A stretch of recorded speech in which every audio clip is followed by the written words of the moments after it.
அன்புறவர்களுக்கு வணக்கம்.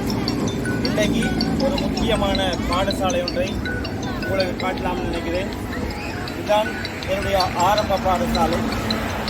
இந்த பாடசாலையில் நான் தரம் 1 முதல் தரம் 10 வரை கற்றிருக்கின்றேன்.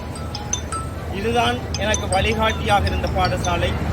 நான் கற்ற பாடசாலைக்கு ஏதாவது செய்ய வேண்டும் என்கிற ஒரு நோக்கத்தில் இந்த பாடசாலையிலே என்னுடைய முதலாவது பணியாக தொண்டராசிரியராக 7 மாதங்கள் தரம் 5 மாணவர்களுக்கு 3 வருடங்களாக கற்பித்திருக்கின்றேன் என்பதையும் உங்களுக்கு தெரிவித்துக் கொள்வதில் மகிழ்ச்சி அடைகின்றேன். இந்த பாடசாலைக்கு இன்னும் நான் நிறைய உதவிகள் செய்ய வேண்டும் என்கின்ற எண்ணம் எனக்கு இருப்பதனால் இந்த பாடசாலையை குறித்த முழுமையான காணொளிகளை உங்களுக்கு இதன் பின்னர் தருகின்றேன் என்பதையும் தெரிவித்துக் கொள்கிறேன்.